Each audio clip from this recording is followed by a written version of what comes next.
morning, everyone. We welcome you all in the name of Lord and Savior Jesus Christ on behalf of God with us Church. உங்கள் அனைவரையும் ஆண்டவராகிய இயேசு கிறிஸ்து நாமத்தினாலும் God with us சபையின் சார்பிலும் வாழ்த்தி வரவேற்கிறோம். Today, youth will lead us in praise and worship. Come, let us join with them and praise the Lord. இந்த நாளிலும் வாலிப பிள்ளைகள் நம்மை துதி ஆராதனைக்கு வழிநடத்துவார்கள். வாருங்கள் நாம் தேவனை ஆராதிக்கலாம். Praise the Lord. Hallelujah. Hallelujah. Lord, we praise you, Lord. Lord, we thank you and praise you, Lord, for giving us this wonderful day, Lord. Lord, we worship you, Lord. Lord, we praise you, Lord. Lord, you are our true Lord. Lord, you are our living hope, Lord. Lord, you are the one who protected us all these times, Lord. Lord, you are the one who kept us safe and sound, Lord. Lord, many people in this world worship many new gods, Lord. But we worship you, Lord, because you are the true God, Lord. You are the true living hope, Lord.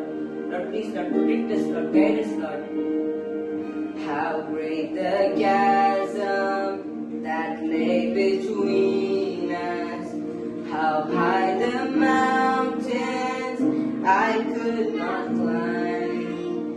In desperation, I turned to heaven and spoke your name into the night. Through the darkness, your loving kindness soared through the shadows of my soul. The work is finished, the end is written.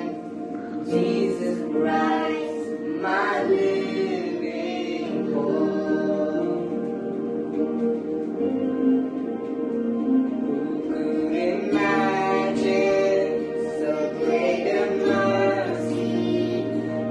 Heart could fathom such boundless grace. The God of ages stepped down from glory to wear my sin and bear my shame.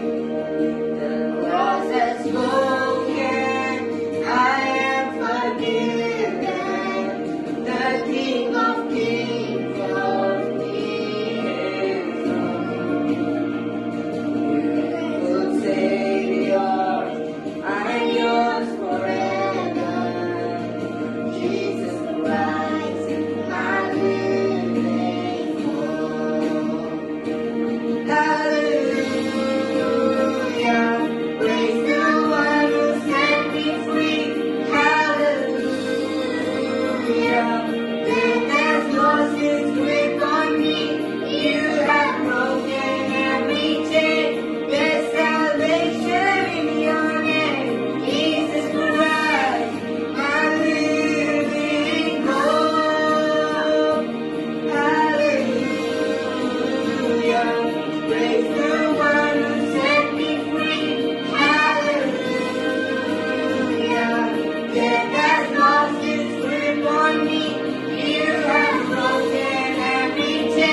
Oh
सुख दुख की परवाह क्यों करे, बस तेरी प्रशंसा करे,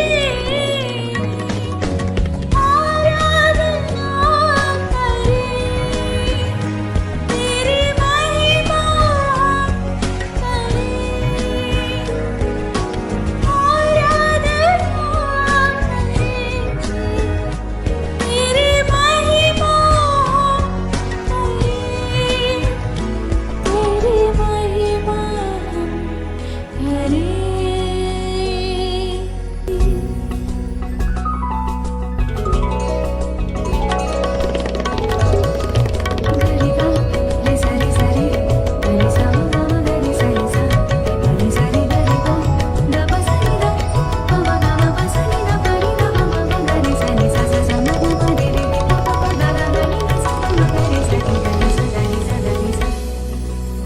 तेरे लिए हम ऊंचा किए, घुटने हम टिकाते हैं, तेरी महिमा खुदाई से करते हैं हम, खुद को भी बुलाते हैं, तन मन की परवाह क्यों करे, तन मन की परवाह क्यों करे, बस तेरी प्रशंसा करे,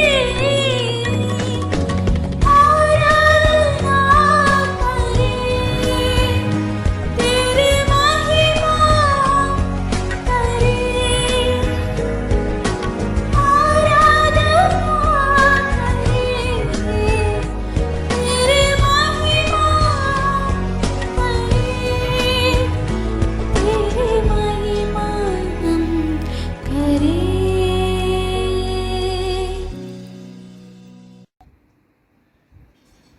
Heavenly Father, we thank you, we magnify you, and we praise your glorious name.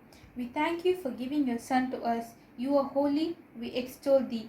We thank you, Lord, for you are good and your love endures forever. We worship you for great you are and mostly worthy of praise. Hallelujah.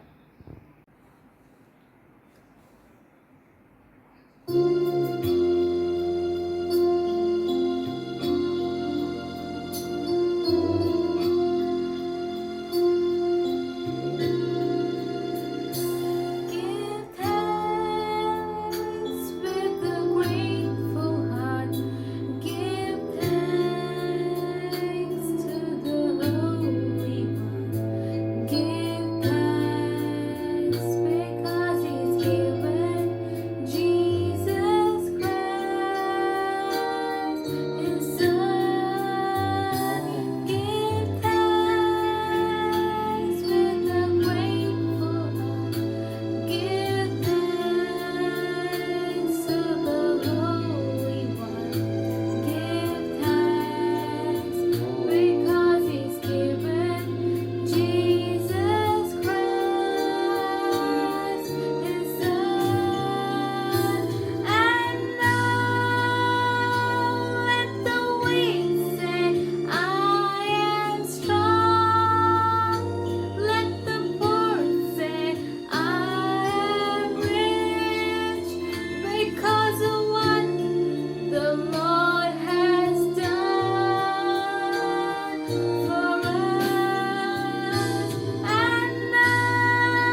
Lord, we praise you, we thank you, and we glorify you.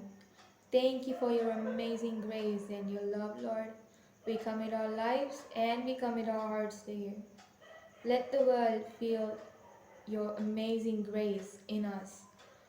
Fill this place with your presence, Lord. Hallelujah.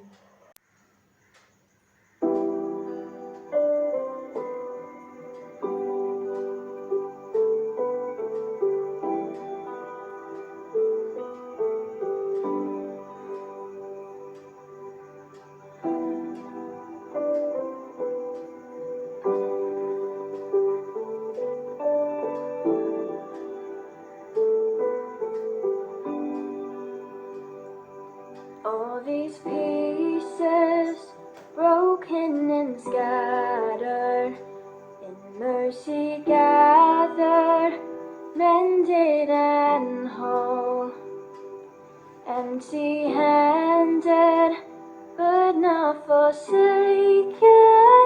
I've been set free. I've been set free. Amazing grace, how sweet the sound that saved a wretch like me. Oh, I once was lost, but now I am found. Was blind, but now I see. Oh, I can see it now. Oh, I can see the love in your eyes, laying yourself down,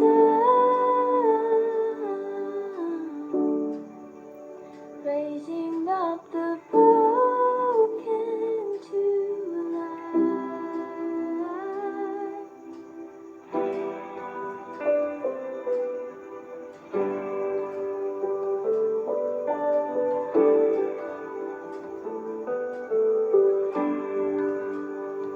You take our failure, you take our weakness, you set your treasure in jars of clay.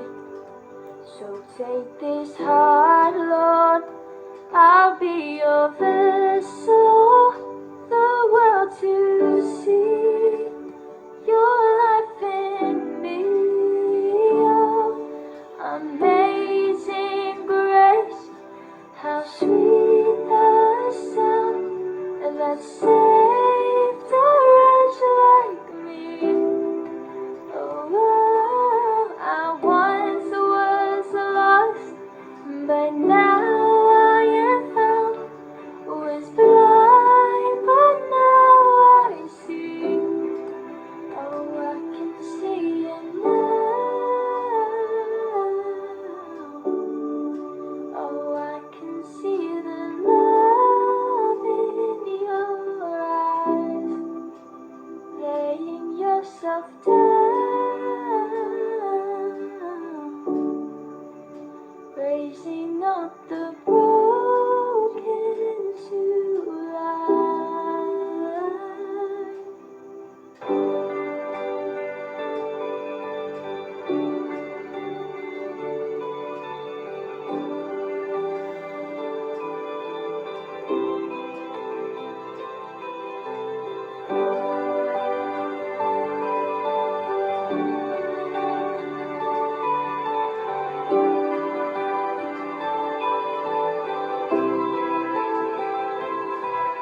Amazing grace, how sweet the sound that saved a wretch like me.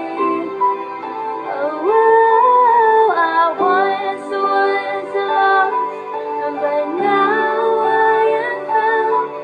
Was blind, but now I see. Amazing grace, how sweet the sound that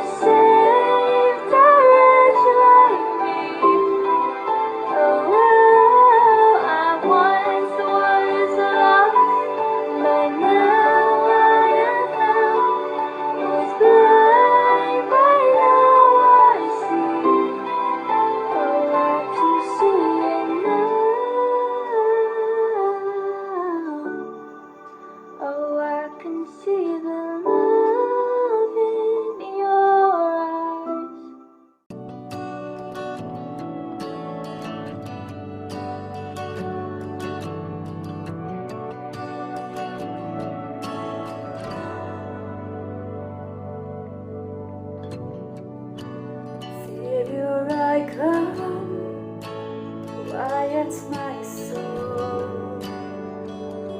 Remember,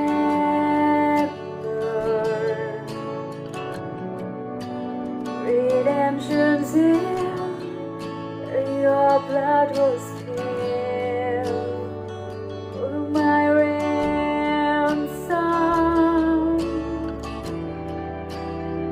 Everything I once held dear, I count it all as lost. Lead me to the cross, where your love poured out. Bring me to my knees, Lord, I lay me down. Rid me of myself, I belong to you. Oh, lead me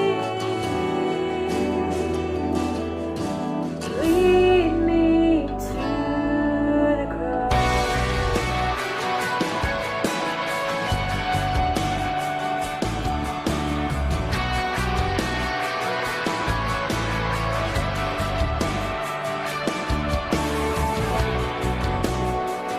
Whereas I'm tempted and tried,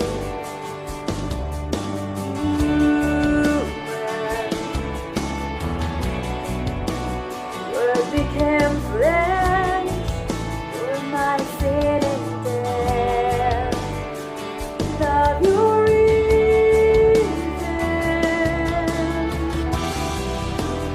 everything I once held in, I count it all as lost.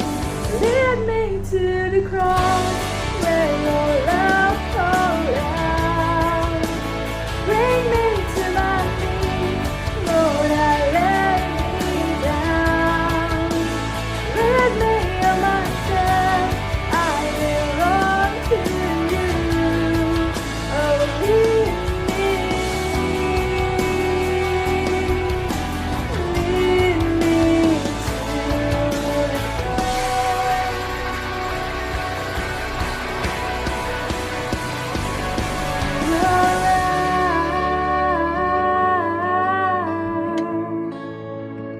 to your arms.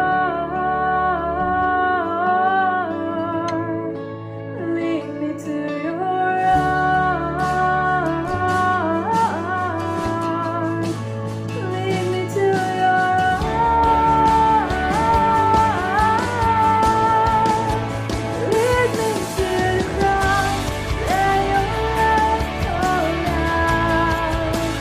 Bring me to my knees, Lord, I lay me down. Rid me of myself, I belong to you. Oh, lead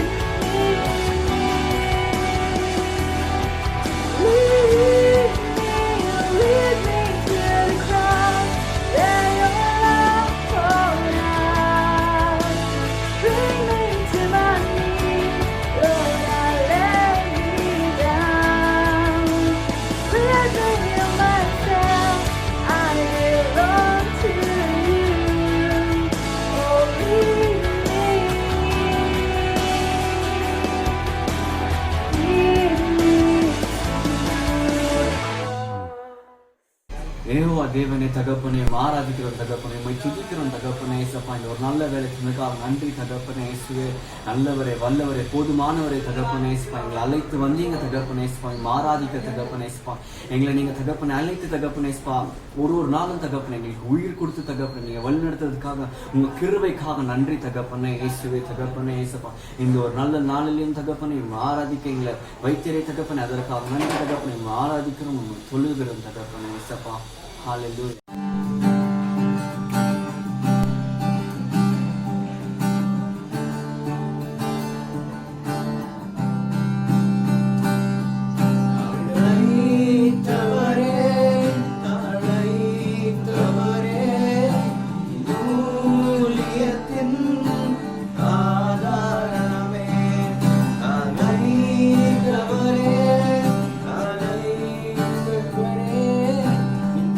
Holy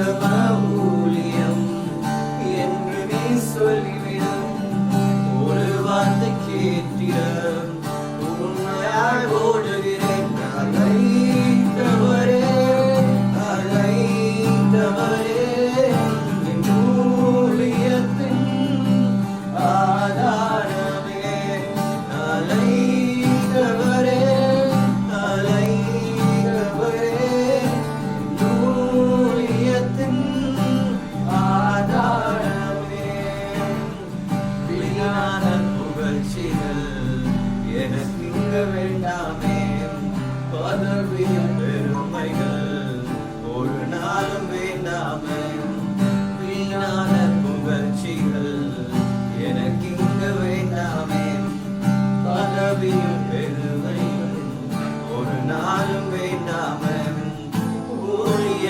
பாதைகள் ஒன்று மட்டும் போதுமே அப்பாவும் கால்களில் சுவடுகள் போதுமே ஊழிய பாதையில் ஒன்று மட்டும் போதுமே அப்பாவும் காலில் சுவடுகள் போதுமே அழைத்தவரே அழைத்தவரே ஊழியத்தின் ஆதாரமே அழைத்தவரே அழைத்தவரே ஊழியத்தின் ஆதாரமே.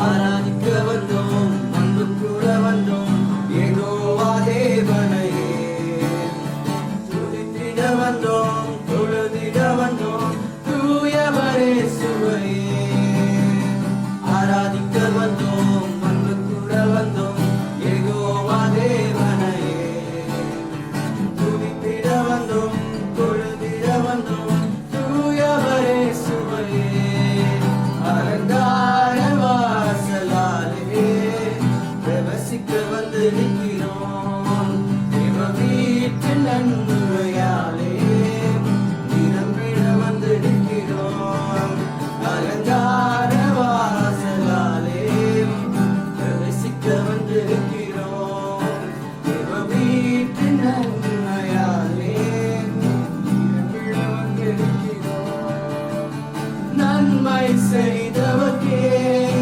நாம நன்மை செலுத்துவோமே நன்மை செய்தவர்க்கே நாம நன்றி செலுத்துவோமே என் காணிக்கையை கரங்களில் உற்சாகமாய் நிறுத்துவோமே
Ziegenbalg was born in Bullsnitz, Saxony on 10th July 1682 to poor but devout Christian parents Bartholomäus Ziegenbalg Sr., a grain merchant, and Maria nie Bergner. Through his father, he was related to the sculptor Ernst Friedrich, and through his mother's side to the philosopher Johann. He showed an aptitude for music at an early age. He studied at the University of Halle under the teaching of August Hermann, then the center of Pietistic Lutheranism. Under the patronage of King Frederick IV of Denmark, Ziegenbalg, along with his fellow student Heinrich, became the first Protestant missionaries to India. On July 9 in the year 1706, a ship named Sophia Hedwig sailed into India. That's the first priest of the Lutheran Church Ziegenbalg stepped into India. Through he had mastered in German, Latin, Greek and English. He did not know Tamil. He tried writing in the sand like a child. Within 2 years, he became a scholar in Tamil. He was moved with compassion to see the Bible unreachable to the poor. He started to translate the New Testament in Tamil in the year 1708 and made it available in the hands of the people in the year 1711.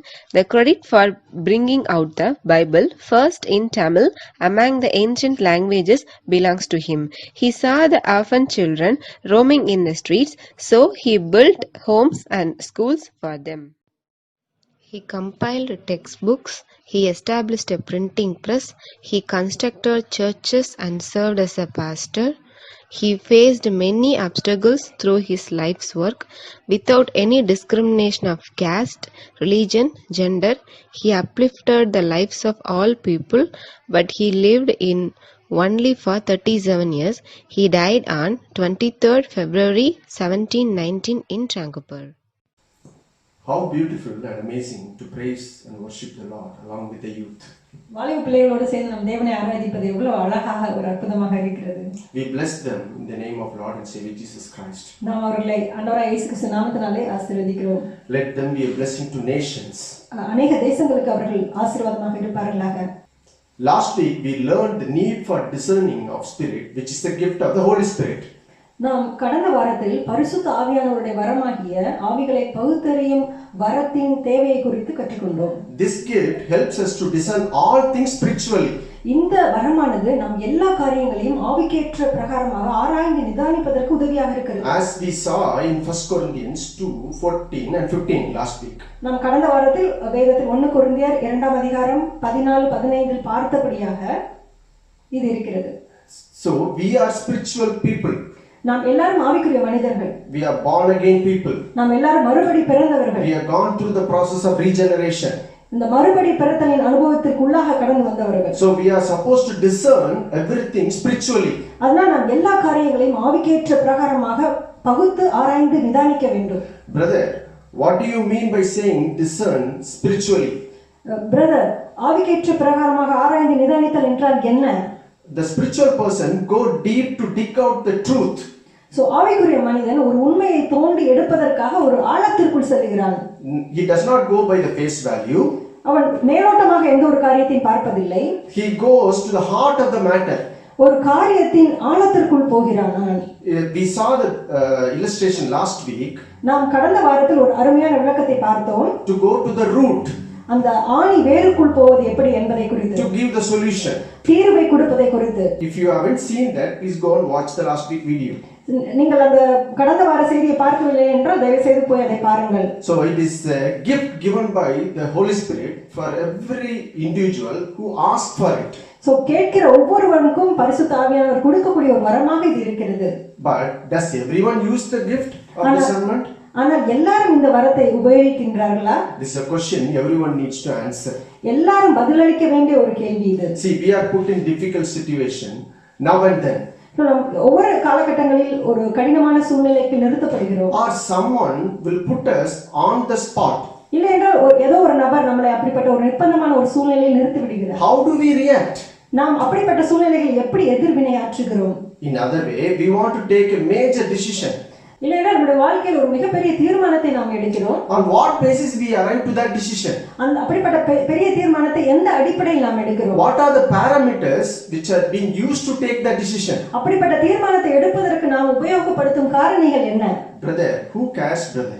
இதெல்லாம் குறித்து யார் கவலைப்படுகிறார்கள்? We can go to pastors, preachers, or minister of God to ask for the suggestions. So நாங்கள் ஆலோசனை பெற்றுக்கொள்வதற்காக நாங்கள் போதகரை அணுகுவோம், இல்லை என்றால் தேவ மனிதர்களை அணுகி நாங்கள் பெற்றுக்கொள்வோம். Yes, it is good to get the suggestion from the elders. ஆம், ஆவிக்குரிய முதிர்ச்சி பெற்றவர்களிடம் ஆலோசனை பெற்றுக்கொள்வது மிகவும் நல்லது. But Bible says ஆனால் வேதாகமம் சொல்கிறது we have to grow spiritually. ஆவிக்கேற்ற பிரகாரமாக நாம் வளர வேண்டும். We should grow in developing the relationship with the Spirit of God. நாம் தேவனுடைய ஆவியானவருடன் உள்ள தொடர்பில் உறவில் நாம் வளர வேண்டும். Why? ஏன்? To hear to His voice. அவருடைய சத்தத்தை நாம் கேட்பதற்கு. See, it is very important to discern the voice of man and the voice of God. அதனால மனிதனுடைய சத்தம் எது, தேவனுடைய சத்தம் எது என்பதை நாம் பகுத்து ஆராய்ந்து நிதானிக்க வேண்டும். See what Samuel is doing as a child. Samuel சிறு பிள்ளையாக இருக்கும் பொழுது அவன் என்ன செய்தான் என்பதை நாம் See, பார்க்கலாம். we all know he was growing in the house of the Lord. நம்ம எல்லாருக்குமே தெரியும் அவன் கர்த்தருடைய வீட்டில் வளர்க்கப்பட்ட ஒரு பிள்ளையாண்டான். He couldn't able to distinguish between the voice of God and the priest, high priest Eli. அவனுக்கு தேவனுடைய சத்தத்திற்கும் ஆசாரியனாக இருந்த ஏலியுடைய சத்தத்திற்கும் வித்தியாசத்தை கண்டுபிடிக்க முடியவில்லை. Now the Lord God is calling him as Samuel. இப்பொழுது தேவனாகிய கர்த்தர் சாமுவேலை பேர் சொல்லி அழைக்கிறார். See in 1 Samuel chapter 3 verse 4. இது 1 சாமுவேல் 3ஆம் அதிகாரம் 4வது வசனத்தை நாம் பார்க்கலாம். When the Lord called Samuel, Samuel answered, Here I am. And he ran to Eli and said, Here I am, you called me. அப்பொழுது கர்த்தர் சாமுவேலை கூப்பிட்டார். அதற்கு அவன் இதோ இருக்கிறேன் என்று சொல்லி ஏலியினிடத்தில் ஓடி இதோ இருக்கிறேன், என்னை கூப்பிட்டீரே என்றான். So he is running towards Eli. அவன் ஏலியினிடத்தில் ஓடி போகிறான். He couldn't able to distinguish between the voice of the Lord God and high priest Eli. அவனுக்கு தேவனுடைய சத்தம் எது, ஏலியுடைய சத்தம் எது என்பதை அவனால் விளங்கப்படுத்த முடியவில்லை. It happens 3 times. இது 3 தடவை நடந்தது. God is calling him by his name Samuel. கர்த்தர் அவனை சாமுவேலே சாமுவேலே என்று அவனுடைய பெயர் சொல்லி அழைத்துக் கொண்டே See, இருக்கிறார். God is a God who calls us by our name. கர்த்தர் நம்மை ஒவ்வொருவரையும் பெயர் சொல்லி அழைக்கிற தேவனாக இருக்கிறார். But Samuel is running towards Eli. ஆனால் சாமுவேல் மீண்டும் மீண்டும் ஏலியிடம் ஓடி போய் கொண்டே இருக்கிறார். So now Eli understood it is the Lord God is calling Samuel. இப்பொழுது ஏலி புரிந்து கொண்டார் சாமுவேல் அழைப்பது தேவனாகிய கர்த்தர் என்று. He corrects Samuel. Let us see what Eli is saying to Samuel now. Eli இப்பொழுது சாமுவேலை பார்த்து என்ன சொல்கிறார் என்பதை பார்க்கலாம். 1 Samuel chapter 3 verse 9. So 1 Samuel 3ஆம் அதிகாரம் 9வது வசனம். Therefore Eli said to Samuel, Go, lie down, and it shall be, if he calls you, that you must say, Speak, Lord, for your servant hears. Please. So Samuel went and lay down in his place. Okay. சாமுவேலை நோக்கி நீ போய் படுத்துக்கொள், உன்னை கூப்பிட்டால் அப்பொழுது நீ கர்த்தாவே சொல்லும், அடியேன் கேட்கிறேன் என்று சொல் என்றான். சாமுவேல் போய் தன்னுடைய ஸ்தானத்திலே படுத்துக் கொண்டான். So Eli is educating Samuel to listen to the voice of the Lord. இப்பொழுது ஏலி சாமுவேலை வளர்க்கிறார் எப்படி தேவனுடைய சத்தத்திற்கு செவி கொடுப்பதற்கு. So it's very important as a priest or as a preacher we are here to educate people to listen to the word of God. So போதகர்களும் பிரசங்கிப்பவர்களும் எதற்காக இருக்கிறார்கள்? தேவனுடைய சத்தத்தை நீங்கள் எப்படி செவி கொடுக்க வேண்டும் என்பதை கற்றுக் கொடுப்பதற்கு. As we grow, நாம் வளரும் பொழுது we are be able to discern the voice of the Lord and the voice of the people. தேவனுடைய சத்தம் எது, மனிதர்களுடைய சத்தம் எது என்பதை நாம் புரிந்து கொள்கிறோம். So the next verse says, அடுத்த வசனம் சொல்கிறது, Then Samuel said, Speak, Lord, your servant is hearing. Samuel சொல்கிறார், பேசும் கர்த்தாவே உம்முடைய அடியை நான் கேட்கிறேன் என்று. See, this relationship developed over the period of time. இந்த உறவானது வளர்ந்து கொண்டே வருகிறது. And we all know, you can go and read it as well. Samuel went on to become a great prophet. நம்ம எல்லாருக்குமே தெரியும், நீங்கள் போய் வாசித்துக் கொள்ளலாம். சாமுவேல் ஒரு மிகப்பெரிய தீர்க்கதரிசியாக மாறினார். So this relationship is very important. So இந்த உறவானது மிகவும் முக்கியமான ஒன்று. How it developed? இது எப்படி வளருகிறது? As we able to discern the voice of the Lord and the voice of the human. தேவனுடைய சத்தத்தையும் மனிதர்களுடைய சத்தத்தையும் நாம் பகுத்து ஆராய்ந்து நிதானிக்கும் போது இது நமக்கு இந்த வளர்ச்சி ஏற்படுகிறது. And this transformation makes to a certain point. இந்த மாற்றமானது ஒரு குறிப்பிட்ட பாயிண்டை நோக்கி போகிறது. You can read it in 1 Samuel chapter 3 verse 19. 1 Samuel 3ஆம் அதிகாரம் 19வது வசனம் இப்படியாக சொல்கிறது. The Lord was with Samuel. So Samuel grew and the Lord was with him. So Samuel grew and the Lord was with him. Samuel வளர்ந்தான், கர்த்தர் அவனோட கூட இருந்தார். And let none of his words fall to the ground. அவர் தம்முடைய எல்லா வார்த்தைகளிலும் ஒன்றையாகிலும் தரையிலே விழுந்து போக விடவில்லை. See this relationship, the result of this relationship and result of the growth, the Samuel word never fall into ground at all. இந்த உறவில் அவன் வளரும்போது தேவன் சாமுவேலுடைய வார்த்தைகள் ஒன்று கூட தரையில் விழுந்து போக அனுமதிக்கவில்லை. See this is what we say, spend time with the Lord. இதைத்தான் நாம் சொல்கிறோம், தேவனோடு நேரத்தை செலவழியுங்கள் என்று. As we grow in the Lord. நாம் வளரும்போது நாம் தேவனுடைய உறவில் வளருகிறோம். And our words will also never fall into ground. நம்முடைய வார்த்தைகளும் ஒரு நாளும் தரையில் விழுந்து போகவே போகாது. It is very important, we need this in this world. இந்த உலகத்தில் நமக்கு இது மிகவும் முக்கியமானதாக இருக்கிறது. As we live in this world as a children of God, இந்த உலகத்தில் நாம் தேவனுடைய பிள்ளைகளாக வாழும் பொழுது, in the kingdom of God, தேவனுடைய ராஜ்யத்தில், this is what makes our life journey successful. இதுதான் நம்முடைய வாழ்க்கை பிரயாணத்தை ஒரு வெற்றியுள்ள பிரயாணமாக கொண்டு செல்கிறது. So it is important for us to discern. அதனால் நாம் ஆவிகளை பகுத்து நிதானித்து ஆராய வேண்டியது அவசியமாக இருக்கிறது. It helps us for a spiritual development. இது நம்முடைய ஆவிக்குரிய வளர்ச்சியில் மிகவும் முக்கியமானதாக இருக்கிறது. And in the past, if you go and read in the Hebrews chapter 1:1, எபிரேயர் 1ஆம் அதிகாரம் 1வது வசனத்தை நாம் வாசிக்கும் பொழுது, In the past, God spoke to our ancestors through the prophets at many times and in various ways. பூர்வ காலங்களில் பங்கு பங்காகவும் வகை வகையாகவும் தீர்க்கதரிசிகள் மூலமாய் பிதாவுக்கு திருவுளம் பற்றின தேவன், But in these last days he has spoken to us by his Son. இந்த கடைசி நாட்களில் குமாரன் மூலமாய் நமக்கு திருவுளம் பற்றினார். So see, it is very important for us to know the last days started from the cross. இது நமக்கு மிக முக்கியமாக தெரிந்திருக்க வேண்டிய ஒரு காரியம் என்னவென்றால், இந்த கடைசி நாட்கள் ஆண்டவராகிய இயேசு கிறிஸ்துவின் சிலுவையில் ஆரம்பமாகிவிட்டது. And from that time onwards, it is God speaking through his Son. அந்த காலகட்டத்திலிருந்து தேவனாகிய கர்த்தர் நம்மோடு அவருடைய குமாரன் மூலமாக பேசிக் கொண்டிருக்கிறார். See, his Son and the word of God is one and the same. அவருடைய குமாரனும் இந்த வார்த்தையும் ஒன்றுதான். The word became flesh. வார்த்தை மாம்சமானது. And that flesh is Jesus Christ.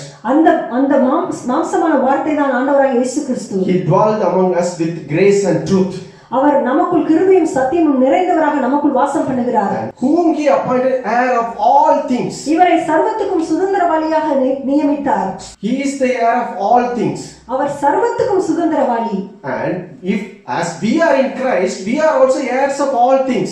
நாமும் ஆண்டவராகிய இயேசு கிறிஸ்துவுக்குள் இருப்பதால் நாமும் எல்லா காரியங்களிலும் சுதந்திரவாளிகளாக இருக்கிறோம். This is what is mentioned in Romans chapter 8 verse 16. இதுதான் ரோமர் 8ஆம் அதிகாரம் 16வது வசனத்தில் குறிப்பிடப்பட்டிருக்கிறது.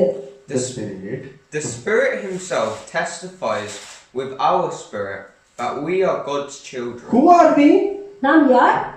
We are children of God. நாம் தேவனுடைய பிள்ளைகளாக இருக்கிறோம். Who testifies us? இதை யார் சாட்சி கொடுக்கிறார்? The Spirit of God who is in us testifies. நமக்குள்ள இருக்கிற தேவனுடைய ஆவியானவர் நம்மோட கூட சாட்சி கொடுக்கிறார். So if we are children, next verse, so நாம் தேவனுடைய பிள்ளைகளாக இருந்தால், we are heirs of God and co-heir with Christ. நாம் தேவனுடைய சுதந்திரரும் கிறிஸ்துவுக்குள் உடன் சுதந்திரவாளிகளுமாக இருக்கிறோம். See, we are co-heir with Christ. நாம் ஆண்டவராகிய இயேசு கிறிஸ்துவுடன் உடன் சுதந்திரவாளிகளாக இருக்கிறோம். So it is very important to know, this Bible speaks about the relationship within God and human. இந்த வேதாகமம் தேவனுடன் உள்ள உறவு மற்றும் மனிதர்களுடன் உள்ள உறவை குறித்து நமக்கு போதிக்கிறது. Let's come back to the main point. So நம்ம மீண்டுமாக முக்கியமான பாயிண்ட்க்கு திரும்பி வருவோம். See, it is very important for us to discern the things. So அதனால் நாம் காரியங்களை ஆராய்ந்து நிதானிக்க வேண்டியது மிக முக்கியமான ஒன்றாக இருக்கிறது. Let's go to the next point. The discerning spirit protects us. இந்த ஆவிகளை பகுத்தறியும் வரமானது நம்மை பாதுகாக்கிறது. How? எப்படி? 1 Timothy chapter 4. 1 தீமோத்தேயு 4ஆம் அதிகாரம். Paul is writing to the young pastor Timothy. பால் ஒரு யங் பாஸ்டர் தீமோத்தேயுக்கு ஒரு காரியத்தை எழுதுகிறார். See in the first verse. Now the Holy Spirit tells us clearly that in the last times some will turn away from the true faith. ஆகிலும் ஆவியானவர் வெளிப்படையாய் சொல்லுகிறபடி பிற்காலங்களில் மனசாட்சியில் சூடுண்ட பொய்யருடைய மாயத்தினாலே சிலர் வஞ்சிக்கிற ஆவிகளுக்கும் பிசாசுகளின் உபதேசங்களுக்கும் செவி கொடுத்து விசுவாசத்தை விட்டு விலகி போவார்கள். So they will turn away from the true faith. அவர்கள் விசுவாசத்தை விட்டு விலகி போவார்கள். So what they will follow? அவர்கள் எதை பின்பற்றுவார்கள்? They will follow. They will follow deceptive spirits and teachings that come from demons. That come from demon, deceptive teaching. அவர்கள் வஞ்சிக்கிற ஆவிகளுக்கும் பிசாசுகளின் உபதேசங்களுக்கும் செவி கொடுப்பார்கள். These people are hypocrites and liars. அவர்கள் பொய்யரும் மாயக்காரர்களுமாய் இருக்கிறார்கள். And their conscience are dead. அவர்களுடைய உணர்வு செத்ததாக இருக்கிறது. Paul is educating Timothy. பவுல் தீமோத்தேயுவை எஜுகேட் பண்ணுகிறார். See, we need to have a discerning spirit. நமக்கு ஆவிகளை பகுத்தறியும் வரம் வேண்டும் என்று. Otherwise we will be turn away from the true faith. இல்லை என்றால் உண்மையான விசுவாசத்திலிருந்து நாம் வழி விலகி போய்விட நேரிடும். What is the true faith mean, brother? உண்மையான விசுவாசம் என்பது என்ன? The next verse itself is saying. அடுத்த வசனம் சொல்லுகிறது. They will say. They will say it is wrong to be married and wrong to eat certain foods. But God created those foods to be eaten with thanks by faithful people who know the truth. Amen. விவாகம் பண்ணாதிருக்கவும் விசுவாசிகளும் சத்தியத்தை அறிந்தவர்களும் ஸ்தோத்திரத்தோட அனுபவிக்கும்படி தேவன் படைத்த போஜன பதார்த்தங்களை விலக்கவும் வேண்டும் என்று அந்த பொய்யர் கட்டளையிடுவார்கள். So the false faith is, பொய்யான விசுவாசம் என்பது, you don't need to get married. நீங்கள் திருமணம் பண்ணக்கூடாது. You don't need to eat these foods. இந்த மாதிரியான உணவுகளை நீங்கள் உண்ணக்கூடாது. You shouldn't wear this type of dress. இந்த மாதிரியான உடைகளை அணியக்கூடாது. You should cut the hair in this style. இந்த மாதிரியாக நீங்கள் உங்களுடைய முடியை வெட்டி கொள்ளக்கூடாது. So it is all about the outward appearance. எல்லாமே நம்முடைய வெளி தோற்றத்தை குறித்ததாகவே இருக்கிறது. That is the problem with the false faith. இதுதான் இந்த பொய்யான விசுவாசம் இப்படிதான் இருக்கிறது. See, it is very important. The true faith is all about inside, who we are. மெய்யான விசுவாசம் என்பது உள்ளுக்குள் நாம் யார் என்பதை குறிக்கிறது. Who we are? நாம் யார்? We are children of God. நாம் தேவனுடைய பிள்ளைகளாக இருக்கிறோம். And the Spirit of God is in us. தேவனுடைய ஆவியானவர் நமக்குள் வாசம் பண்ணுகிறார். And He is always testifying to us, you are co-heir with Christ. அவர் நாம் கிறிஸ்துவுடன் உடன் சுதந்திரவாளிகள் என்று எப்பொழுதும் நம்மோட கூட சாட்சி கொடுத்து கொண்டே இருக்கிறார். See, it is important to have the balanced diet. அதனால் நாம் ஒரு பேலன்ஸ்டான ஒரு டயட்டை வைத்துக் கொள்ள வேண்டியது ரொம்ப மிக முக்கியமானது. We need to wear the dress modest. நாம் கண்ணியமாக உடை உடுத்திக் கொள்ள வேண்டும். It is important that outward is also matters. வெளி தோற்றமும் முக்கியமான ஒரு காரியம்தான். The Bible, the true faith speaks about the inward man. ஆனால் உண்மையான விசுவாசம், மெய்யான விசுவாசம் நம்முடைய உள்ளான மனுஷனை குறித்து பேசுகிறது. So, if we are able to discern properly, நாம் காரியங்களை ஆராய்ந்து நிதானித்தால், then we can be protected not to get deceived by the false faith. பொய்யான விசுவாசத்தினால் நாம் வஞ்சிக்கப்படாதபடிக்கு நாம் பாதுகாக்கப்படுவோம். And we'll be stand in the true faith. உண்மையான மெய்யான விசுவாசத்தில் நாம் நிலைத்து நிற்க முடியும். And we'll be able to face the Lord on the day. ஆண்டவராகிய இயேசு கிறிஸ்து வரும் நாளில் நாம் அவரை சந்திக்க முடியும். So we have seen the spirit of discernment helps us to grow first.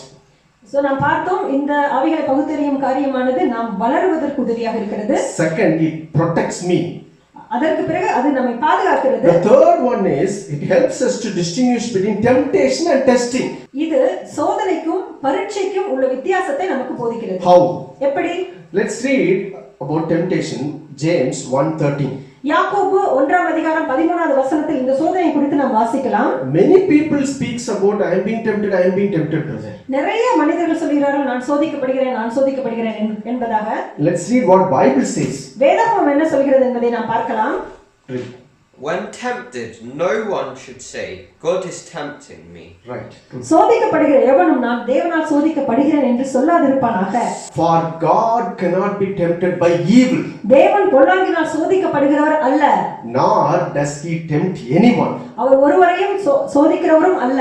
It's very important. We need to have the right perception about God. தேவனை குறித்து ஒரு சரியான பார்வை நமக்கு இருக்க வேண்டும். God never tempt us with evil. தேவன் ஒரு நாளும் நம்மை பொல்லாங்கினால் சோதிக்கிறவரே அல்ல. Then how are we tempted? நாம் பின்பு எப்படி சோதிக்கப்படுகிறோம்? 14th verse. 14வது வசனம் சொல்கிறது. But each person is tempted when they are dragged away by their own evil desire and enticed. அவனவன் தன் சுய இச்சையினால் இழுக்கப்பட்டு சிக்குண்டு சோதிக்கப்படுகிறான் என்பதாக. Go on. Yeah. Then after desire has conceived, it gives birth to sin, and sin, when it is full grown, gives birth to death. பின்பு இச்சையானது கற்பம் தரித்து பாவத்தை பிறப்பிக்கும், பாவம் பூரணமாகும் போது மரணத்தை பிறப்பிக்கும். So we are tempted by our own evil desires. அவனவன் தன் சுய இச்சையினால் இழுக்கப்பட்டு சோதிக்கப்படுகிறான். So then what happens? அதற்கு பின்பு என்ன It நடக்கிறது? is a process, you see. இது ஒரு ப்ராசஸாக நடந்து கொண்டிருக்கிறது. And then desire has conceived. அதற்கு பின்பு இச்சையானது கற்பம் தரிக்கும் பொழுது It gives birth to sin. பாவத்தை பிறப்பிக்கிறது. It comes out. அது வெளியே வருகிறது. And when it comes out, it gives birth to death. அது வெளியே வந்து அது பூரணமாகும் பொழுது அது மரணத்தை பிறப்பிக்கிறது. We can clearly see this how Eve was deceived in the Garden of Eden. Eden தோட்டத்திலே ஏவாள் எப்படியாக வஞ்சிக்கப்பட்டாள் என்பது நம் அனைவருக்கும் தெரிந்த ஒரு காரியம். It is we need to learn this. இந்த காரியங்களை நாம் கண்டிப்பாக கற்றுக்கொள்ள வேண்டும். See, for us, we all will be tempted daily.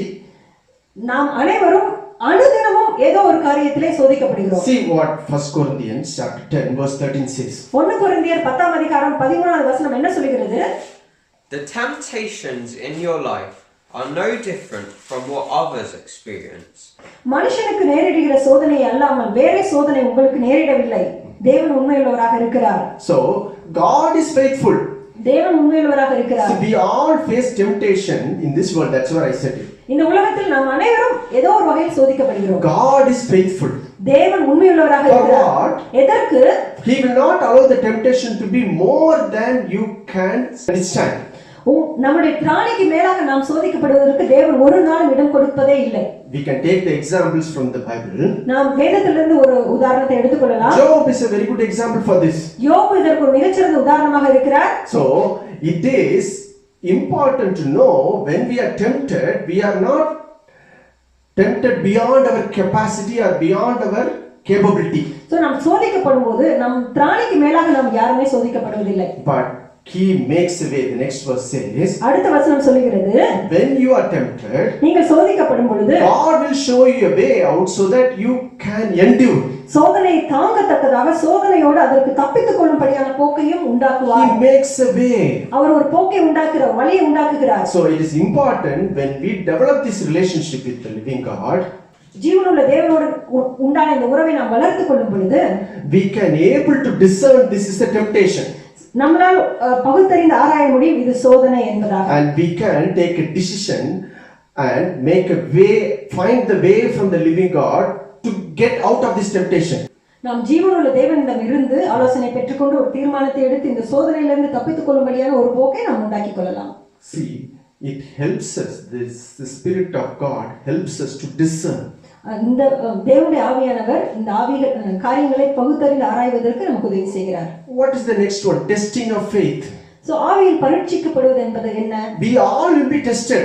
நாம் அனைவரும் பரீட்சிக்கப்படுவோம். By whom? யாரால்? By our living God itself. நம்முடைய ஜீவனுள்ள தேவனாலேயே பரீட்சிக்கப்படுவோம். Because ஏனென்றால் we want to know where we stand. நாம் எங்கே இருக்கிறோம் என்பதை நாம் தெரிந்து கொள்வதற்காக. See, when we grow up, நாம் வளரும் பொழுது in the school we have exams every year. ஒவ்வொரு வருஷமும் நாம் நம்முடைய பள்ளியில் தேர்வு எழுதினோம். I personally really hate that. நான் உண்மையாகவே அந்த காரியத்தை வெறுத்தேன். For some subject I like it. சில பாடங்களை நான் மிகவும் நேசித்தேன். Because I prepared very well for that subject. ஏனென்றால் அந்த காரியங்களை நான் அதிகமாக தயார்படுத்தி இருந்தேன். Because I like that subject. ஏனென்றால் அந்த காரியங்களை நான் அதிகமாக நேசித்திருந்தேன். So I look forward for the exam. அதனால் நான் தேர்வை நோக்கி நான் காத்துக் கொண்டிருந்தேன். But for the subjects which I have been prepared, நான் தயார் செய்யாத பாடங்களில் I really hate exams. நான் பரீட்சை வரும்போது நான் அதை மிகவும் வெறுத்தேன். Why? ஏன்? Because exam shows us where we stand. ஏனென்றால் தேர்வுகள் எதை காட்டுகிறது? நாம் எங்கே நிற்கிறோம் என்பதை நமக்கு காட்டுகிறது. So God tests us. அதனால் தேவன் நம்மை கண்டிப்பாக பரீட்சை பார்ப்பார். James, in the same James 1:2 says, அதே யாக்கோபு 1ஆம் அதிகாரம் 2வது வசனம் சொல்கிறது, My brethren, count it all joy when you fall into various trials, knowing that the testing of your faith produce patience. Will produce patience, testing your faith. என் சகோதரரே, நீங்கள் பலவிதமான சோதனைகளில் அகப்படும் பொழுது உங்கள் விசுவாசத்தின் பரீட்சையானது பொறுமை உண்டாக்கும் என்று அறிந்து அதை மிகுந்த சந்தோஷமாக எண்ணுங்கள். See, with all joy. மிகுந்த சந்தோஷத்தோடு. How? எப்படி? See, when we, that's how I said, when we are prepared, we will be facing with joy. நாம் ஒரு காரியத்திற்கு தயாராகும் பொழுது அது சந்தோஷமாக நாம் அனுபவிக்க முடியும். So the Spirit of God helps us to prepare by using this gift of discernment. So தேவனுடைய ஆவியானவர் நாம் தயார் செய்வதற்கு இந்த வரத்தின் மூலமாக நாம் நம்மை தயார் செய்வதற்கு உதவி செய்கிறார். So that we will be able to face the testing with joy. அதனால் நாம் பரீட்சையை சந்திக்கும் போது சந்தோஷமாக அதை சந்திக்க முடியும். See the next verse says. அடுத்த வசனம் சொல்கிறது. But let patience have its perfect work, that you may be perfect and complete, lacking nothing. Lacking nothing. நீங்கள் ஒன்றிலும் குறைவுள்ளவர்களாய் இராமல் பூரணராயும் நிறைவுள்ளவர்களாயும் இருக்கும்படி பொறுமையானது பூரண கிரியை செய்ய கடவுது என்பதால். So we are being tested so that we are being made perfected. நாம் எதற்கு நாம் இந்த பரீட்சிக்கப்படுகிறோம்? நாம் பூரண கிரியை செய்வதற்காக. Lack nothing. ஒன்றிலும் குறைவில்லாதவர்களாக இருப்பதற்காக. So that we develop patience. அதனால் நாம் பொறுமையை வளர்த்துக் கொள்ள முடியும். It is the fruit of the Spirit. இது ஆவியின் கனியில் ஒன்று. It is very important for us to develop that also. அப்படிப்பட்ட காரியத்தை நாம் வளர்த்துக் கொள்ள வேண்டும். We can see this testing happened in Abraham's life. இது ஆபிரகாமுடைய வாழ்க்கையிலும் இப்படிப்பட்ட ஒரு சோதனை, இப்படிப்பட்ட ஒரு பரீட்சை நடந்தது. What God asked him? தேவன் அவனை என்ன செய்ய சொன்னார்? Asked him to sacrifice one and only son. அவருடைய ஒரே பேரான குமாரனை பலியிடும்படியாக சொன்னார். ஏன்? It is because he is testing his faith on the promise. ஏனென்றால் தேவன் அவனை பரீட்சிக்கிறார் எந்த விஷயத்தில்? தேவன் அவனுக்கு கொடுத்த வாக்குத்தத்தத்தில். It is important to know that we all will be tested based on the promise what we hold. நாம் அனைவரும் அறிந்து கொள்ள வேண்டிய முக்கியமான ஒரு விஷயம் என்னவென்றால் நாம் அனைவரும் நமக்கு கொடுக்கப்பட்ட வாக்குத்தத்தத்தில் கண்டிப்பாக பரீட்சிக்கப்படுவோம். Are you taking the promise? நீங்கள் வாக்குத்தத்தத்தை எடுத்துக்கொள்கிறீர்களா? This book is full of promises. இந்த வேதாகமம் முழுவதும் வாக்குத்தத்தம் நிறைந்த ஒரு புத்தகமாக இருக்கிறது. And this promise is given to us none other than the Lord God. இந்த வாக்குத்தத்தத்தை வேற யாரும் நமக்கு கொடுக்கவில்லை, தேவனாகிய கர்த்தரே நமக்கு கொடுத்திருக்கிறார். He never changed.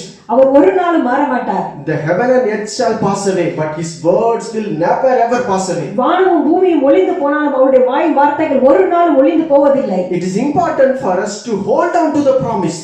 இது மிக முக்கியமான ஒரு காரியம் என்னவென்றால் நாம் அந்த வாக்குத்தத்தத்தை பிடித்துக் கொள்ள வேண்டும். And we with patience. பொறுமையோடு. That is important. அதுதான் மிகவும் முக்கியம். That's what makes us to go towards the perfection. அதுதான் நம்மை பூரணத்திற்கு நேராக வழி நடத்தி கொண்டு செல்கிறது. So the spirit of discernment helps us to distinguish between temptation and testing of faith. So இந்த ஆவிகளை பகுத்தறியும் காரியமானது சோதனை எது, ஆவியில் பரீட்சிக்கப்படுவது எது என்பதை நாம் தெளிவாக விளங்கப்படுத்தி காட்டுகிறது. Now இப்பொழுது the discerning spirit act as an instrument of healing. இந்த ஆவிகளை பகுத்தறியும் காரியமானது எப்படி நம்மை சுகப்படுத்துகிறது? When it is exercised with grace. அது கிருபையோடு நாம் அபியாசப்படுத்தும் பொழுது. I'm going to take you to the scripture in John chapter 8 where it is an instrument for healing. யோவான் 8ஆம் அதிகாரம் இதை குறித்து நமக்கு போதிக்கிறது, எப்படி இந்த ஆவிகளை பகுத்தறியும் காரியமானது ஒருவரை சுகப்படுத்துகிறது, குணப்படுத்துகிறது என்பதை. John chapter 8 verse 3. யோவான் 8ஆம் அதிகாரம் 3ஆம் வசனம் இப்படியாக சொல்கிறது. As he was speaking, the teachers of religious law and the Pharisees brought a woman who had been caught in the act of adultery. They put her in front of the crowd. அப்பொழுது விபச்சாரத்திலே கண்டுபிடிக்கப்பட்ட ஒரு ஸ்திரீயை வேத பாரகரும் பரிசேயரும் அவரிடத்தில் கொண்டு வந்து அவளை நடுவே நிறுத்தி, போதகரே, இந்த ஸ்திரீ விபச்சாரத்தில் கையும் மெய்யுமாக பிடிக்கப்பட்டாள். Paul 4. Teacher, they said to Jesus, this woman was caught in the act of adultery. The law of Moses says to stone her. What do you say? What do you say? இப்படிப்பட்டவர்களை கல்லெறிந்து கொள்ள வேண்டும் என்று மோசே நியாயப்பிரமாணத்தில் நமக்கு கட்டளையிட்டு இருக்கிறாரே, நீர் என்ன சொல்கிறீர் என்றார்கள். Now let's see from Jesus Christ angle. இயேசு கிறிஸ்துவின் கோணத்திலிருந்து நாம் இப்பொழுது பார்க்க போகிறோம். He is put on spot. அவர் ஒரு நிர்பந்தமான ஒரு சூழ்நிலையில் நிறுத்தப்படுகிறார். See, he's standing and preaching, and there are a lot of people. அவர் நின்று உபதேசம் பண்ணி கொண்டிருக்கிறார். அநேக ஜனங்கள் அந்த இடத்தில் இருக்கிறார்கள். And the Pharisees and the religious leader are bringing a woman who's caught in adultery, and in front of everyone they are asking, what do you say? So விபச்சாரத்தில் கையும் மெய்யுமாக பிடிக்கப்பட்ட ஒரு ஸ்திரீயை பரிசேயரும் வேதபாரகர்களும் ஆண்டவராய் இயேசு கிறிஸ்து இடத்தில் கொண்டு வருகிறார்கள். அநேக ஜனங்களுக்கு முன்பாக கொண்டு வருகிறார்கள். நீர் இந்த காரியத்தை குறித்து என்ன சொல்கிறீர் என்று கேட்கிறார்கள். See how Jesus is discerning the situation. ஆண்டவராய் இயேசு கிறிஸ்து இந்த காரியத்தை எப்படி நிதானித்து ஆராய்கிறார். Next, read the next verse. They were trying to trap him into saying something they could use against him. But Jesus stooped down and wrote in the dust with his finger. அவர் மேல் குற்றம் சுமத்துவதற்கான காரணம் உண்டாகும் பொருட்டு அவரை சோதிக்கும்படி இப்படி சொன்னார்கள். இயேசுவோ குனிந்து விரலினாலே தரையிலே எழுதினார். We can learn from Jesus Christ. இயேசு கிறிஸ்துவிடமிருந்து நாம் காரியங்களை கற்றுக்கொள்ளலாம். He is discerning everything there. அவர் அங்க இருக்கிற ஒவ்வொரு காரியங்களையும் ஆராய்ந்து நிதானிக்கிறார். People are there. ஜனங்கள் அங்கே இருக்கிறார்கள். Pharisees are there. பரிசேயர்கள் இருக்கிறார்கள். There, the adulterous woman. விபச்சாரத்தில் பிடிக்கப்பட்ட ஒரு ஸ்திரீ இருக்கிறார். Jesus Christ knows very well they are trying to trap him. இயேசு கிறிஸ்துவுக்கு நன்றாக தெரியும் அவர் மேல் குற்றம் சுமத்தும் பொருட்டு அவர்கள் எல்லாரும் காத்துக் கொண்டிருக்கிறார்கள் என்பது. He is maintaining calm and quietness. ஆனால் அவர் அந்த இடத்துல ஒரு அமைதியை கடைபிடிக்கிறார். And he is just scooping down and writing in the dust. அவர் விரலினாலே தரையிலே எழுதி கொண்டிருக்கிறார். It is not mentioned to us what he wrote in the dust. அவர் என்ன எழுதினார் என்பது நமக்கு கொடுக்கப்படவில்லை. So it is not, I don't think that is important. அது முக்கியம் என்று நமக்கு தோணவில்லை. Next verse says, அடுத்த வசனம் சொல்கிறது, They kept demanding an answer, so he stood up again and said, all right, but let the one who has never sinned throw the first stone. அவர்கள் ஓயாமல் அவரை கேட்டுக்கொண்டிருக்கையில் அவர் நிமிர்ந்து பார்த்து உங்களில் பாவம் இல்லாதவன் இவன் மேல் முதலாவது கல்லெறிய கடவன் என்று சொல்லி Then he stooped down again and wrote in the dust. அவர் மறுபடியும் குனிந்து தரையிலே எழுதினார். See how he handling the situation. அவர் இந்த சூழ்நிலையை எப்படி கையாளுகிறார் என்பதை நாம் பார்க்கலாம். See, he said the word that, and then he is not looking at people. He again went back down and he is drawing. அவர் பேச வேண்டிய காரியங்களை பேசிவிட்டு மீண்டுமாக யாரையும் குறித்து கவலைப்படாமல் மீண்டுமாக தரையில் குனிந்து எழுத தொடங்கினார். See what happened. அதற்கு பிறகு என்ன நடந்தது? When the accusers heard this, they slipped away. Escape. அவர்கள் அதை கேட்ட பொழுது அவர்கள் தப்பித்து விட்டார்கள் அந்த இடத்திலிருந்து. Beginning with the oldest, until only Jesus was left in the middle of the crowd with the woman. அவர்கள் அதை கேட்டு தங்கள் மனசாட்சியினர் கடிந்து கொள்ளப்பட்டு பெரியோர் முதல் சிறியோர் வரைக்கும் ஒவ்வொருவராக போய்விட்டார்கள். இயேசு தனித்திருந்தார், அந்த ஸ்திரீ நடுவே நின்றார். Then Jesus stood up again and said to the woman, where are your accusers? Didn't even one of them condemn you? இயேசு நிமிர்ந்து அந்த ஸ்திரீயை தவிர வேறொருவரையும் காணாமல், ஸ்திரீயே உன்மேல் குற்றம் சாட்டினவர்கள் எங்கே? ஒருவனாகிலும் உன்னை ஆக்கினைக்குள்ளாக தீர்க்கவில்லையா என்றார். So see, you can see now Jesus responded in a way that there is not even a single person standing there who condemned this woman. அவர் எப்படியாக அதற்கு பதில் அளிக்கிறார்? அங்கே அவளை குற்றம் சாட்டினவர்கள் ஒருவர் கூட அந்த இடத்தில் இல்லை என்பதை அவர் விளங்கப்படுத்துகிறார். See, it's important to know what is the intention of the people. So அந்த ஜனங்களுடைய நோக்கம் என்ன என்பதுதான் இந்த இடத்தில் முக்கியம். See, that is the spirit of discernment, helps us to identify that. இதைத்தான் இந்த ஆவிகளை பகுத்தறியும் காரியமானது நமக்கு விளங்கப்படுத்துகிறது. And to how to respond. நாம் எப்படி அதற்கு பதில் அளிக்க வேண்டும். So that it will be a win-win situation for everyone. இது ஒவ்வொருவருக்கும் வெற்றியுள்ள ஒரு காரியமாக இருக்கும். See how the situation got diffused.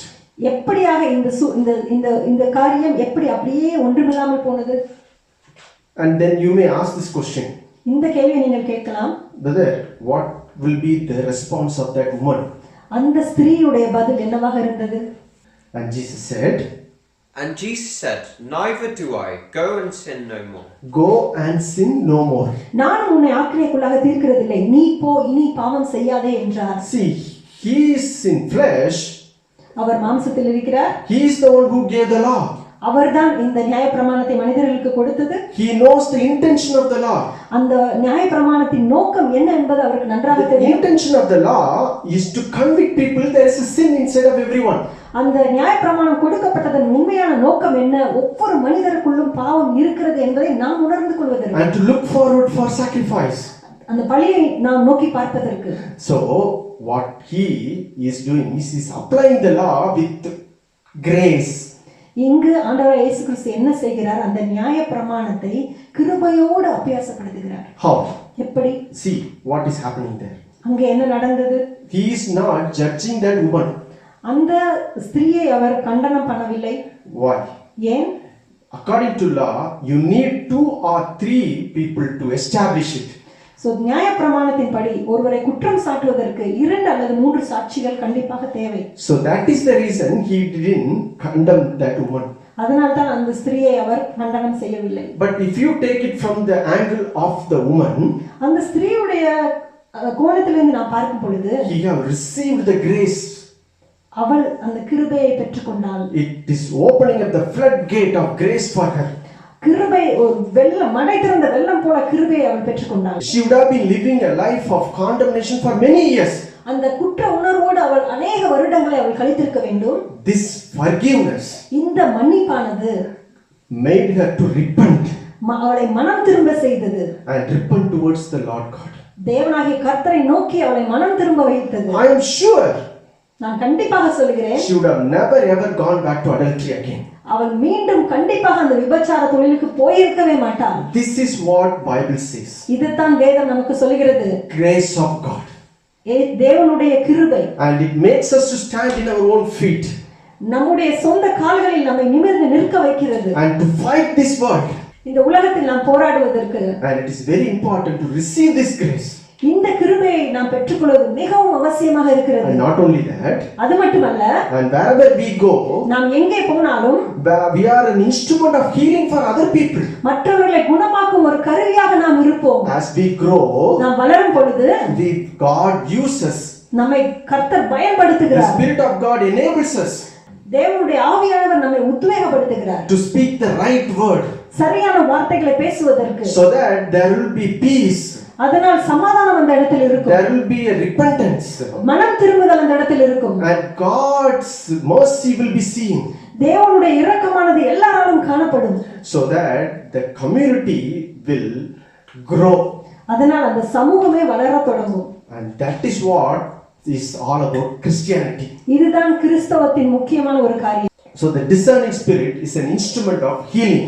அதனால் இந்த ஆவிகளை பகுத்தறியும் ஒரு காரியமானது ஒரு சுகமாக்கும் குணமாக்கும் ஒரு கருவியாக உபயோகமாகிறது. Finally, கடைசியாக the discernment function as a key for the Christian freedom. இந்த ஆவிகளை பகுத்தறியும் காரியமானது ஒரு கிறிஸ்தவனின் சுதந்திரத்தின் திறவுகோலாக இருக்கிறது. See Galatians 5:1 says, கலாத்தியர் 5ஆம் அதிகாரம் 1வது வசனம் இப்படியாக சொல்கிறது, it is for the freedom that Christ has set us free. கலாத்தியர் 5:1 சொல்கிறது, சுயாதீனத்திற்கென்று நாம் விடுவிக்கப்பட்டவர்களாக இருக்கிறோம். Stand firm அதில் உறுதியாக நிலைத்திருக்க வேண்டும். and do not let yourself to be burdened again by a yoke of slavery. ஆனபடியால் நீங்கள் மறுபடியும் அடிமைத்தனத்தின் நுகத்துக்கு உட்பட வேண்டாம் என்பதாக. So it is for freedom we are set free. நாம் சுயாதீனத்திற்காக விடுதலையாக்கப்பட்டிருக்கிறோம். And the spirit of discernment helps us to enjoy this freedom. இந்த ஆவிகளை பகுத்தறியும் காரியமானது நம்முடைய சுயாதீனத்தை, நம்முடைய விடுதலையை நாம் அனுபவிப்பதற்கு இது நமக்கு உதவி செய்கிறது. How? எப்படி? See 1 Corinthians 10:23 says, 1 கொரிந்தியர் 10ஆம் அதிகாரம் 23வது வசனம் இப்படியாக சொல்கிறது, Corinthians are saying, I have the right to do anything. கொரிந்தியர்கள் சொல்கிறார்கள், எல்லாவற்றையும் அனுபவிக்க எனக்கு அதிகாரம் உண்டு. Yes. ஆம். Yes, we have the right to do anything. ஆம், நாம் எல்லா காரியங்களையும் செய்வதற்கு நமக்கு அதிகாரம் உண்டு. And there is no restriction. நமக்கு ஒரு கட்டுப்பாடு கிடையாது. There is no rules. ஒரு சட்டதிட்டங்கள் கிடையாது. But everything is beneficial. ஆனால் எல்லாம் அது தகுதியா இருக்குமா? Everything is helpful. எல்லாம் உதவி செய்கிறதா நமக்கு? I have the right to do anything. என்னால் எல்லா காரியங்களையும் அனுபவிக்க எனக்கு அதிகாரம் உண்டு. But not everything is constructive. ஆனால் எல்லாம் பக்தி விருத்திக்கு ஏதுவாக இருக்காது. It's not edifying. அது நம்மை வளர்க்காது. So the bottom line for our Christian life to enjoy the freedom is, நாம் இந்த விடுதலையை நாம் அனுபவிப்பதற்கு ஒரு அடிக்கோடு என்ன என்றால், it is these parameters. இந்த காரணிகள் தான். See, we take small decisions in our life. நம்முடைய வாழ்க்கையில் நாம் ஒரு சிறிய தீர்மானங்களை எடுக்கிறோம். In day-to-day life. ஒவ்வொரு நாட்களிலும் We want to watch a movie, we want to play football, we want to go out, we want to spend time with my friend. All those things are small decisions. ஒரு என்ன movie பார்க்க வேண்டும், நான் என்ன football எங்க போய் விளையாட வேண்டும், நான் என்னுடைய நண்பர்களை எப்படி எந்த நேரத்தில் போய் பார்க்க வேண்டும், இப்படிப்பட்ட ஒரு சின்ன சின்ன தீர்மானங்களை நாம் எடுக்கிறோம். Not only that, அது மட்டுமல்ல, we take big decisions. பெரிய தீர்மானங்களை நாம் எடுக்கிறோம். Like marriage, திருமணம், like building a house. ஒரு வீடு கட்டுவது. So, what is the parameter, underlying parameter? So அடியில் இருக்கக்கூடிய முக்கியமான காரணிகள் என்ன? These are the parameters. இதெல்லாம் தான் இந்த காரணிகள். Is it beneficial? இது நமக்கு நன்மை பயக்குமா? Is it helpful? இது உதவியாக இருக்குமா? Is it constructive? இது ஒரு வளர்ச்சியை நோக்கி கொண்டு போகுமா? Is it edifying? இது நம்மை விருத்தி அடைய செய்கிறதா? These are the parameters not only for us but also for the other person. இது நமக்கு மட்டுமல்ல, மற்ற மனிதர்களுக்கும் இது உதவியாக இருக்கிறது. These are the parameters which helps us to take decisions. இதெல்லாம் தான் நாம் ஒரு மிகப்பெரிய தீர்மானத்தை எடுப்பதற்கு காரணிகளாக அமைகிறது. And which is what the spirit of discernment helps us. இதற்கு தான் இந்த ஆவிகளை பகுத்தறியும் காரியமானது நமக்கு உதவியாக இருக்கிறது. These are the benefits when we use the gift of spirit of discernment. இதெல்லாம் தான் இந்த ஆவிகளை பகுத்தறியும் காரியத்தை நாம் அபியாசப்படுத்தும் போது உண்டாகக்கூடிய நன்மையான காரியங்கள். First, it helps us to grow spiritually. முதலாவது நாம் ஆவிக்குரிய வாழ்க்கையில் வளர்வதற்கு உதவி செய்கிறது. It helps us to protect from false preachers and false doctrine. இது நம்மை பொய்யான போதகர்களிடமிருந்து பொய்யான போதகங்களிலிருந்தும் நம்மை பாதுகாக்கிறது. It helps us to distinguish between temptation and testing. இது சோதனை எது, ஆவிக்குரிய பரீட்சை எது என்பதை நாம் வேறுபடுத்தி காட்டுவதற்கு உதவியாக இருக்கிறது. It helps us to apply the law so that there will be healing wherever we go.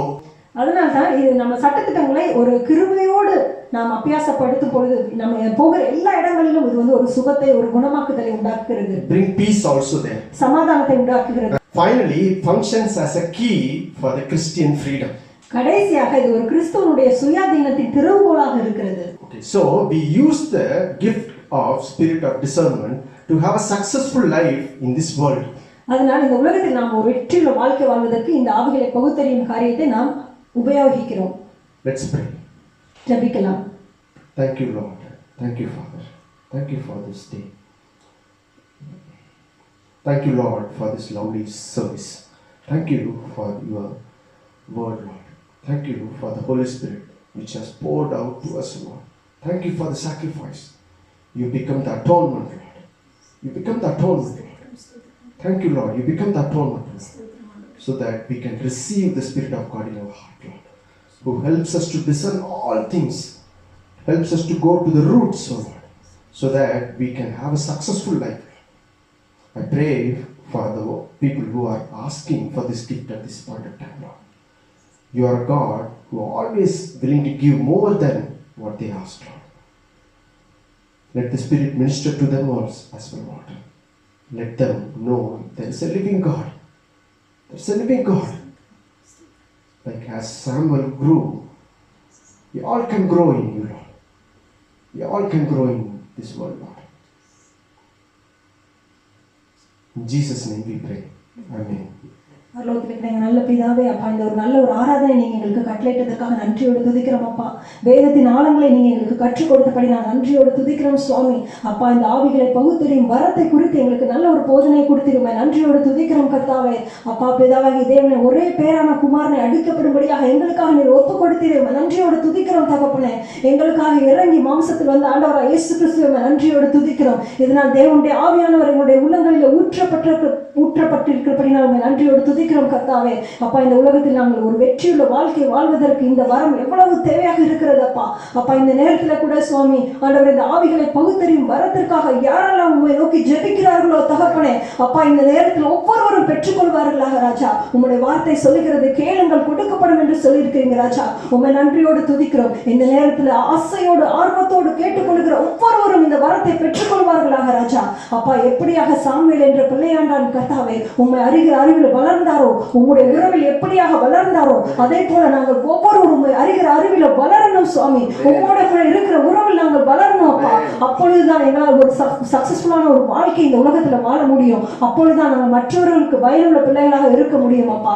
இந்த நேரத்தை மீதியான நேரத்தை பொறுப்படுத்தி வழி நடத்துங்க. ஆண்டவராகிய இயேசு கிறிஸ்து மூலமாக ஜெபிக்கிறோம் நல்ல பிதாவே. ஆமென். Amen. Amen. Go in peace and serve the Lord. Amen. Amen.